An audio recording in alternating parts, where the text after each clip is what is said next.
paz do Senhor Jesus. Você que trouxe um exemplar da Bíblia Sagrada, por favor, abra comigo Eclesiastes, capítulo de número 3. O versículo 1 diz: tudo tem o seu tempo determinado, e há tempo para todo propósito debaixo do céu.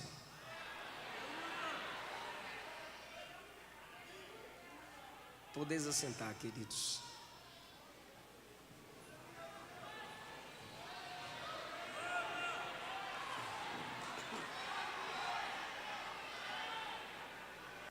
Quando você lê Provérbios e quando você lê Eclesiastes, é notório a diferença. Você lê Provérbios, você fica consolado. Você lê Eclesiastes, você fica atribulado. Alguns chamam esse livro de o livro mais amargo da Bíblia. E é. Eu já preguei aqui sobre o salmo mais triste da Bíblia. Eclesiastes é o livro mais triste. Por quê? Porque Provérbios é o que o mundo deveria ser. Eclesiastes é como o mundo é. A mensagem resumida de Provérbios é: poderia ser assim. A mensagem de Eclesiastes é: não, o mundo não é como em Provérbios. O mundo é caído, o mundo é amargo, o mundo é quebrado. Deus fez tudo perfeito, mas o homem criou muitas invenções. Por isso, Provérbios abre os nossos olhos e diz: o mal existe, o mal vai chegar, aguarde o mal, porque o mundo é caído, o pecado quebrou a humanidade, o pecado quebrou aquilo que era perfeito. Será por isso que muitos de nós isolamos alguns versículos preferidos de Eclesiastes ou preferimos Provérbios? Porém, entenda que o versículo 1 diz: tudo tem seu tempo determinado. Não é a única interpretação desse verso a seguinte: Deus decretou o tempo para tudo. Não. A outra interpretação para o versículo 1 também é: no tempo, tudo aqui vai acontecer. Então, não há um determinismo. O que Eclesiastes está dizendo é que no tempo em que vivemos, se nasce e se morre, se planta e se colhe, mata e cura, derruba e constrói, se chora e se ri, se pranteia e dança, se espalha e ajunta, abraça e se afasta, se busca e também se perde, se rasga e também costura, se cala e se fala. No tempo caído, no mundo que estamos, se ama e se odeia, se tem guerra e paz. Aí ele pergunta no 9: que vantagem há? Pois quem comemora o nascimento sabe da morte. Quem está colhendo sabe que amanhã precisará plantar daquilo que colheu, para que haja uma nova colheita. Quem está construindo sabe que a qualquer momento pode ser derrubado o que se construiu. Quem está rindo agora pode chorar daqui a pouco, e quem está chorando agora sabe que pode rir, mas vai chorar depois de novo. Que vantagem há? Aí você pergunta: então é melhor o que, pastor? Não crer na Bíblia? Não. É melhor o que, pastor? Desistir da vida? Não. É melhor entender.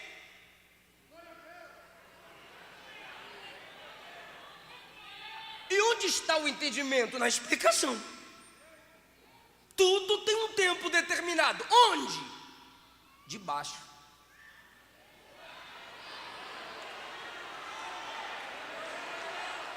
do céu. Se debaixo do céu nasce, morre, planta, colhe, mata, cura, derruba, edifica, chora, ri, pranteia e salta, espalha e ajunta, busca e perde, rasga, costura, se cala, se fala, não tem nenhum equilíbrio. Onde há algum tipo de equilíbrio?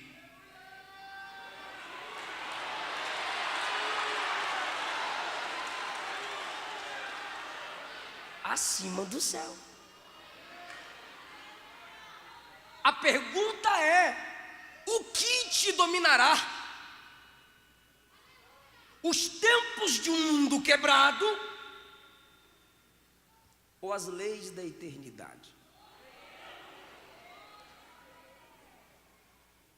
Seu nível de compreensão será dominado por aquilo que está debaixo do sol, por aquilo que está debaixo do céu, ou por aquele que está acima do céu?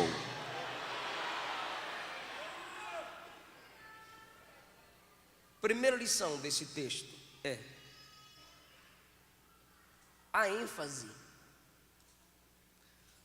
Os livros poéticos na Bíblia têm paralelismo complementar, que é enfatizar com repetição ou palavras paralelas. Porque talvez você leia Eclesiastes 3 e pense que depois de cada ponto e vírgula se está falando de algo diferente, e não está. Por quê? É um paralelismo complementar. Um exemplo: eu poderia dizer: eu te amo. O que seria a complementação? A ênfase. O que sinto por você é inexplicável. No hebraísmo, o paralelismo complementar ou a ênfase se dá pela repetição, ou palavras paralelas. Exemplo, versículo 2: há tempo de nascer e morrer, ponto e vírgula, paralelismo, complementar, enfatizar. Para enfatizar que se nasce e se morre, ele diz: há tempo de plantar e arrancar o que se plantou. Está falando da mesma coisa, porque o nascimento é alguém plantado no terreno da vida. A morte é alguém sendo retirado, colhido do terreno da vida. Há tempo de matar e curar, ponto e vírgula, derribar e edificar. Matar é derrubar, curar é edificar. Para enfatizar o que disse, ele coloca uma palavra paralela do hebraico, que é muito diferente da nossa língua. Há tempo de chorar e tempo de rir, prantear e saltar. Sim, está junto. chorar e rir, para muitos são coisas antagônicas. Mas aqui se coloca perto. Por quê? Porque prantear, saltar, chorar, rir, sempre estão próximos. Como eu já disse, quem está rindo agora, daqui a pouco vai chorar. E quem está chorando agora, daqui a pouco vai rir. É assim. Você quer esperar a melhor notícia, e alguém pergunta, a boa ou ruim? Aí você diz, a boa. Quando a boa é ouvida, você ri. E a ruim? Aí você chora. Em um momento você viveu dois tempos, no mundo caído e quebrado. E isso só enfatiza que a Bíblia está certa.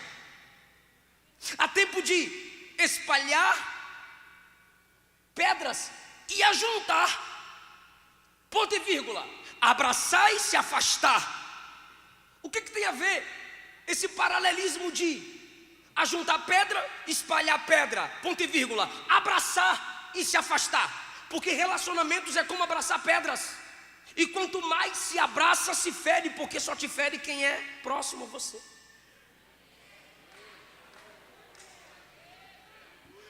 Quanto mais liberdade, quanto mais intimidade, haverão feridas. Normal, e a Bíblia está certa.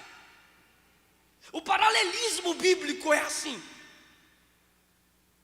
Há tempo de espalhar pedras, ajuntar pedras. Há tempo de abraçar e de se afastar de abraçar. Estou falando de relacionamentos. Há tempo de buscar e tempo de perder, ponto e vírgula. Há tempo de guardar, que é a ênfase no buscar.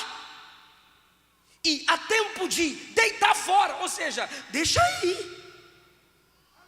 Buscar, perder. Buscar, segurar. Perder, abrir mão. Valorizar, buscar, guardar. Deixar aí, não dá mais valor. Então escute, que é no mundo caído, no tempo, está escrito, se busca e se perde. Então um conselho a quem me escuta aqui: busque o que se perdeu ainda no tempo, pois na eternidade não haverá tempo para buscar o eterno que se perdeu enquanto estava no tempo. Eu vou aceitar Jesus amanhã. Amanhã eu volto. Amanhã eu decido. Depois eu me entrego. É Faraó.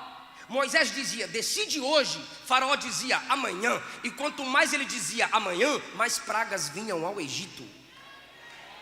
Porque a gente está deixando no tempo se perder o que é eterno. E aqueles que buscam no tempo o que é eterno, escute bem, na eternidade não precisarão buscar, porque se já estão na eternidade com Deus, não perderam no tempo o que era eterno.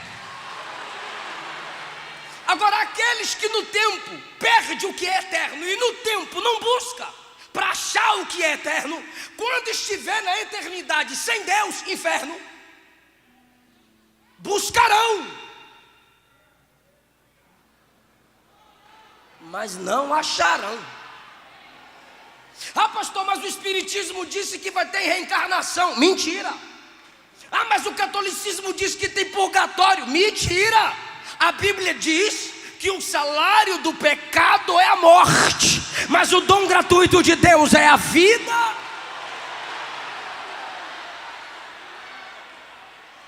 Na eternidade, a igreja não vai orar. Por isso que tu tem que orar hoje. Não orarmos na eternidade não quer dizer que não temos que orar no tempo, porque só não vai orar na eternidade quem já ora no tempo. Só não vai orar acima do céu quem já ora debaixo do céu. Então hoje a igreja busca e os ímpios deitam fora. Pegou, vou repetir. Hoje a igreja busca, tempo de buscar, e os ímpios deitam fora. A igreja quer Jesus, o ímpio deita fora. A igreja quer o céu, o ímpio deita fora. A igreja abraça o reino, o ímpio abraça o mundo. E na eternidade, a igreja vai só cantar agradecendo, e o ímpio vai orar, e nunca serão respondidos.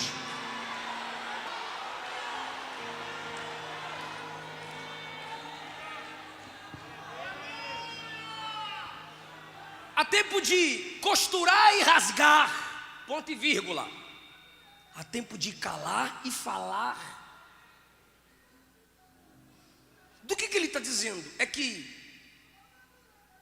quem costura o coração silencia a boca.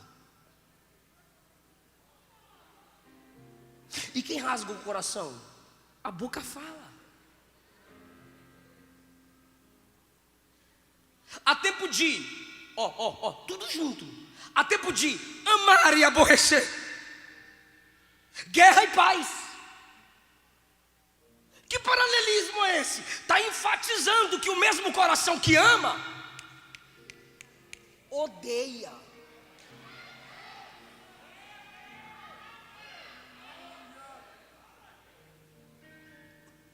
O mesmo coração que quer paz, guerreia.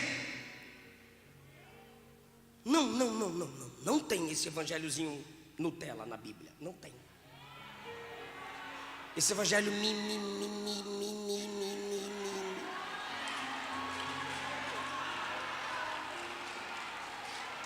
Enquanto ficam pensando que o evangelho é assim, Jesus diz: o evangelho é assim. Cruz. Por quê? Porque o coração que ama odeia. Ele não deixa de amar. Ele simplesmente, por amor, odeia o que pode destruir o seu amor. Quem ama a vida odeia a morte. Olhe para Jesus. Ama tanto a vida que odeia a morte. Ama tanto o Pai que odiou o pecado. Quem ama o evangelho odiará o sistema mundano. E a gente vive nesse tempo de guerra, tempo de paz. Porque se tratando do coração da igreja, só haverá paz se tiver guerra. Não, pastor, que isso? É isso mesmo.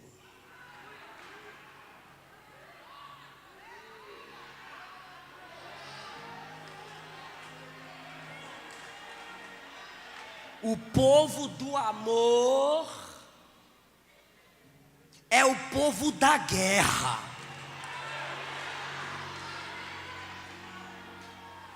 Eu sou da paz, você também. Só não perturba a gente.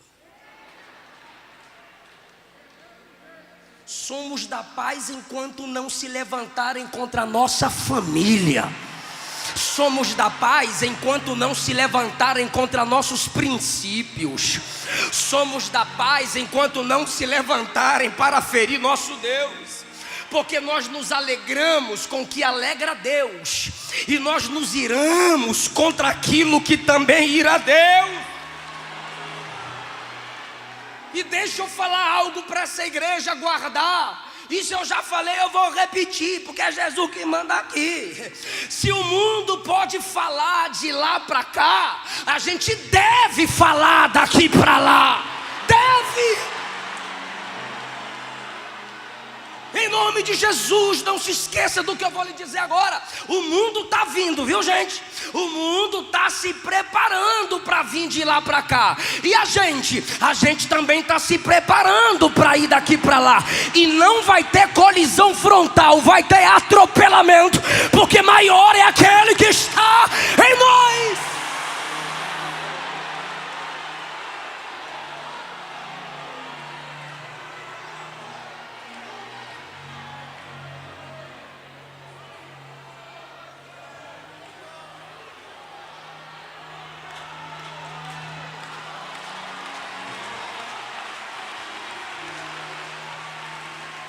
Estamos num tempo do fim e não há paz com o mundo. Quem vai oferecer paz com o mundo será o anticristo. Comunhão é entre nós, irmãos. E quando eu digo mundo, eu estou falando do sistema. Vá sair por aí xingando, chutando as pessoas, não.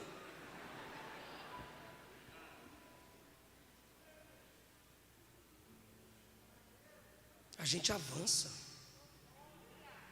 pregando, intercedendo, orando, cantando,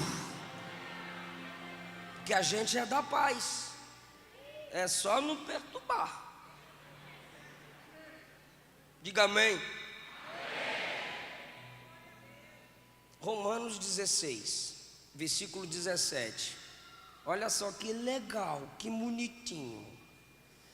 Rogo, irmãos, noteis, percebeis, discernam aqueles que promovem dissensões e escândalos contra a doutrina que vocês aprenderam. Como é que começa a guerra, Paulo? Primeiro, discerna eles, porque eles são disfarçados. Todo herege tem voz mansa. Segundo, se desvie deles. Por quê? Versículo 18. Eles não servem a Jesus, eles servem a si mesmos, e suas palavras são suaves.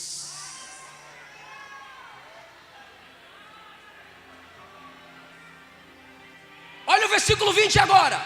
E o Deus de paz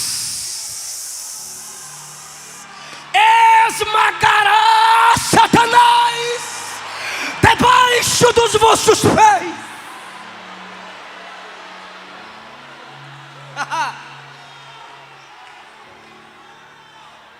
A resposta é óbvia. Somos o povo da paz, sim ou não? Sim.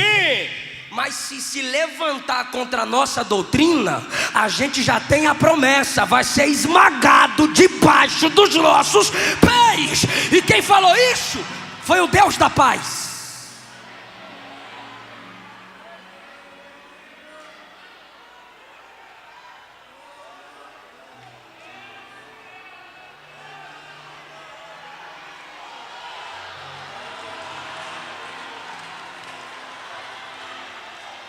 Não se cale.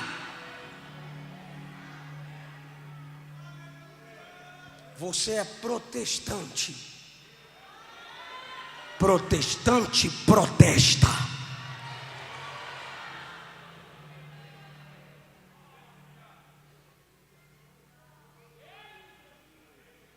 A segunda lição desse texto é: a vida é feita de adaptações. Há tempo de nascer, há tempo de morrer, há tempo de plantar, há tempo de arrancar o que se plantou.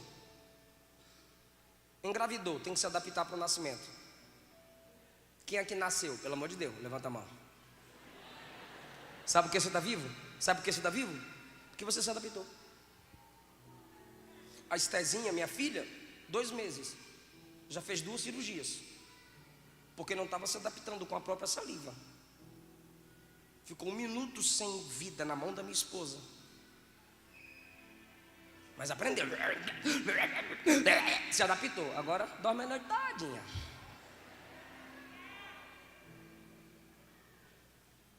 Há tempo de nascer, tem que se adaptar. Há tempo de morrer. Todos aqui já perderam entes queridos, e você se adaptou. Ela se foi, ele se foi, mas você está aqui. A vida é feita de adaptações. Há tempo de chorar e rir. Há tempo de choro.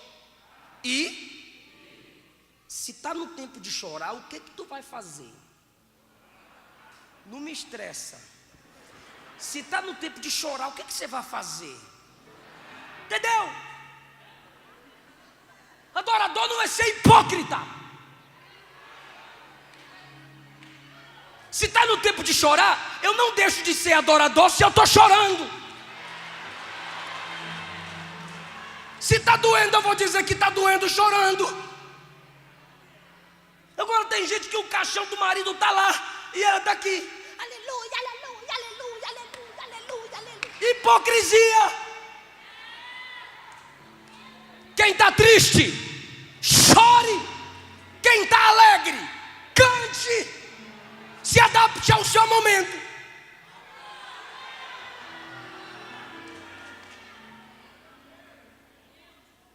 Quem está triste, chore. Há tempo de chorar. Se respeite. Tá tudo bem? Tudo bem. Mas aqui dentro. Aí depois da mentira, diz: Deus vai me dar vitória. Deus não dá vitória para mentiroso.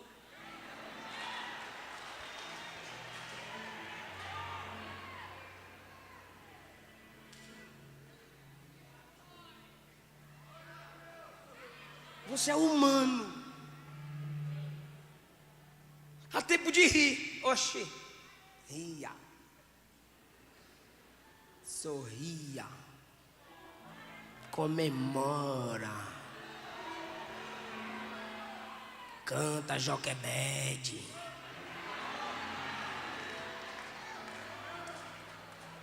Eliseu filho nasceu, aí todo mundo ia lá para casa. Não, até eu entristeci minha esposa. Não fica pegando esse menino no colo. Não fica pegando esse menino no colo. Não fica pegando esse menino no colo. E todo mundo queria pegar, menos ela. E não fica pegando esse menino no colo. E todo mundo pegava. Não fica pegando o menino no colo. Aí um dia eu falei assim, ó, ninguém aqui vai falar para a Luana, mas não pegar ele no colo, que o filho é dela.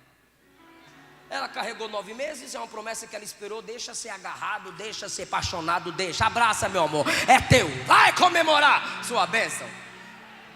Porque vocês passam 10 minutos aqui e vaza.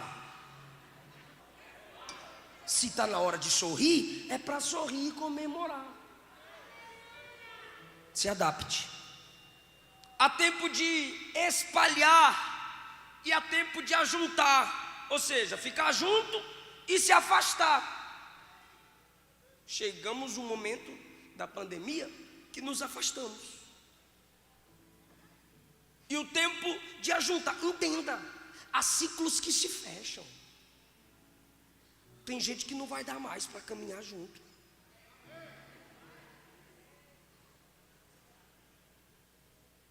Há tempo de rasgar e costurar. Há culto que você rasga o coração. Eita glória! Eita aleluia! E canta igual os adoradores da praça. E vai para lá e vai para cá. E dança e mete o pé no chão. Eita aleluia! Rasga. Mas tem tempo que é dia de costurar. Você se incomoda até com quem dá um brado do seu lado. E tu é pentecostal, hein?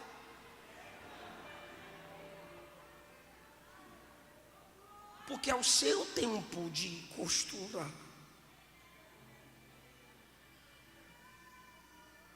Ao tempo da profecia. Você quer profetizar, mas há um tempo que você quer simplesmente chorar. Há um tempo que você quer o púlpito rasgar, mas há um tempo que você só quer o quarto fechado. Tem o tempo de Elias no monte.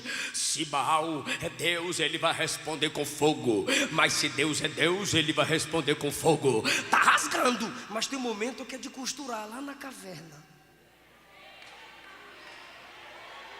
E o mesmo Deus que estava enquanto ele estava rasgando,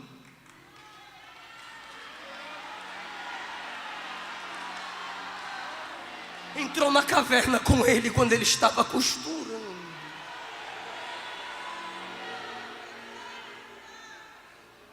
Há momento de buscar. E você quer, e você vai atrás. Mas chega um momento que não é para buscar. É tempo de abrir mão. E só descansar. Você precisa discernir os tempos. Está na hora de buscar o namoro. Está na hora de buscar o novo. Ou simplesmente reciclar o velho. Está na hora da busca pelo púlpito. Hoje está na hora da busca pelos livros, da busca no jejum. Você precisa se adaptar aos tempos. Se você buscou, não chegou, então se adapte. Se humilhe. Reconheça a sua fase. Se é o tempo de plantar, plante. E se é o tempo de colher, colha. Se adapte. A primeira lição desse texto é paralelismos que estão falando da mesma coisa quando você pensa que é outra. Segundo, a vida é feita de adaptações. Terceira lição desse texto: você não é vítima.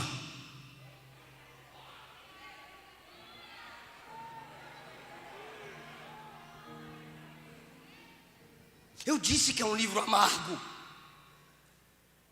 Você não é vítima. Deixa eu fazer uma pergunta, me ajude pelo amor de Deus. Quem aqui, na família ou entre amigos, já perdeu um ente querido? Todo mundo, sim ou não? Todos já perderam alguém para a morte. Há tempo de nascer e há tempo de morrer. Há tempo de plantar, há tempo de colher. Está falando de vida e morte. Olha essa parte: há tempo de derribar, há tempo de construir. Todos aqui já tiveram coisas derribadas quando haviam acabado de construir. Há tempo de chorar e há tempo de cantar. Todos aqui já choraram quando deveriam ou queriam apenas cantar. Todos aqui já prantearam quando pensaram que iriam dançar. Há tempo de afastar e tempo de abraçar. Todos aqui já tiveram afastados de si aqueles de quem só queriam um abraço. Há tempo de buscar e há tempo de perder. Todos aqui já tiveram percas e não conseguiram resgatar. Há tempo de costurar e há tempo de rasgar. Todos aqui já tiveram rasgados o que poderia se manter costurado. Há tempo de falar e há tempo de calar. Mas todos aqui já foram silenciados quando tinham uma palavra para falar. Há tempo de amar e há tempo de odiar. Todos aqui já foram odiados quando só queriam ser amados. Há tempo de paz e tempo de guerra. Todos aqui já tiveram guerra quando a única coisa que queriam era paz. Aí eu pergunto de novo para essa igreja inteligente: sim ou não? Então você não é vítima, porque aconteceu com todo. E o vitimismo faz a gente pensar que só a gente sofre. E o Espírito de Deus fez essa palavra arder no meu coração hoje para lhe dizer: não, você não é vítima. Se José dissesse assim: só eu fui enviado como escravo, aí a menina na casa de Naamã diria: eu também fui escrava. A Israel diria: todos nós fomos escravos no Egito. Se Noé dissesse assim: eu preguei tanto tempo e ninguém me ouviu, a Isaac diria: ô velho, baixa a bola, eu também preguei, Esaú não me deu ouvido. A Jeremias: rapaz, eu preguei 40 anos, foi todo mundo pro cativeiro. Você não é vítima. Sara ia dizer: eu fui estéril, me respeitem. Aí Rebeca: eu também. Aí a mãe de Sansão: eu também. Aí Ana: e eu? Aí chegaria Isabel: eu também.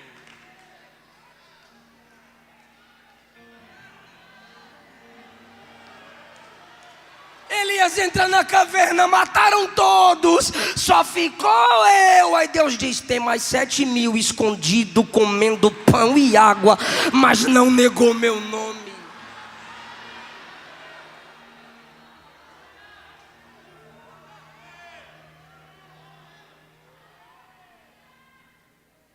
Você não é vítima.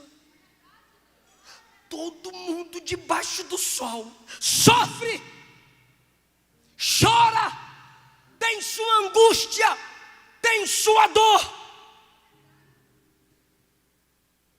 Só que você não entende o que você está passando. Aí é outra coisa. Você não entende o que você está passando, porque Deus não te deve explicação. Mas escute uma coisa, mesmo sem entender, tem gente que não desistiu só porque você não desistiu.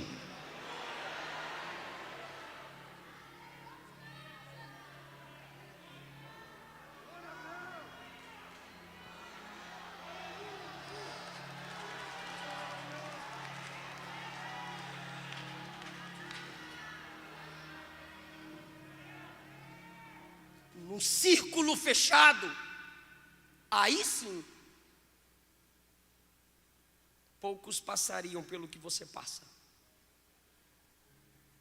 E aí sim eu te digo, se você passa pelo que poucos passam, é porque você vai chegar onde poucos conseguirão chegar. Mas não é só você que sofre, tem gente sofrendo com você, tem gente sofrendo como você, e tem gente sofrendo pior do que você, e quem sabe já deu mais glória a Deus do que você.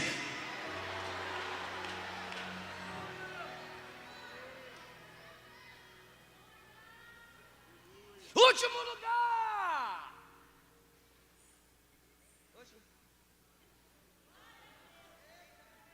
Falei para o pastor Zé o tempo que eu ia pregar ele. Mas não é muito falar que eu quero ser ouvido, então eu vou empolgar, porque eu sei o que é que eu vou falar. Último lugar! Não, gente, eu tenho que acabar a mensagem sim. Então se alegrem comigo. Último lugar! Alguém acima do céu desceu e se pôs abaixo do céu para me ensinar a viver aqui embaixo os princípios ordenados acima do céu. Eu vou repetir porque na galeria tem crente. Alguém de acima do céu um dia desceu aqui debaixo do céu e disse: eu vou sentir na pele tudo que você sente. Eu vou encarar tudo que a humanidade encara. Alguém aqui está preparado para dar glória a Deus? Há tempo de nascer, Jesus nasceu. Glória a Deus nas alturas, paz na terra entre os homens. Vos nasceu hoje Jesus, o Salvador. Há tempo de morrer, Jesus morreu. Morreu a minha morte e me deu a vida dele. Há tempo de plantar, Jesus plantou a mensagem do reino. Há tempo de colher, colheu quase 3.000 almas no dia de Pentecostes, e olha o tanto de fruto que está aqui dando glória a ele hoje. Há tempo de chorar, Lázaro morreu, Jesus chorou. Sobre Jerusalém, Jesus chorou. Mas há tempo de cantar e dançar. O primeiro milagre de Jesus foi numa festa. Jesus morreu na Páscoa, uma festa. Ressuscitou na festa de primícias e enviou o Espírito Santo na festa de Pentecostes. Há tempo de cantar, há tempo de dançar, há tempo de ajuntar. Ele ajuntou os apóstolos e disse: onde estiverem 2 ou 3 reunidos no meu nome, eu estarei ali. Há tempo de espalhar. Ele disse: ide por todo o mundo e pregai o evangelho a toda criatura. Há tempo de buscar. O Filho do Homem veio buscar e salvar o que se havia perdido. Há tempo de deixar ir. Judas traiu, Jesus deixou. O jovem rico se retirou, Jesus deixou. A multidão o abandonou, Jesus deixou. Há tempo de rasgar. Enquanto ele estava na cruz, tinha um véu que nos separava, mas estava no tempo de rasgar. Ele bradou: está consumado, e o véu, sim.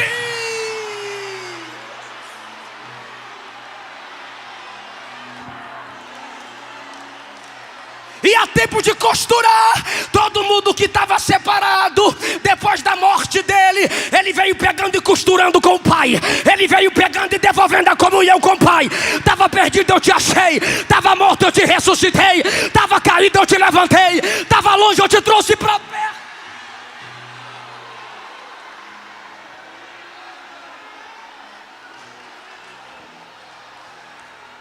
Está preparado para dar um glória a Deus maior para eu terminar a mensagem? Esse alguém de acima do céu, que desceu abaixo do céu, voltou para o céu, mas deixou a promessa: quando a trombeta tocar, eu vou te tirar de debaixo do céu e vou te colocar acima.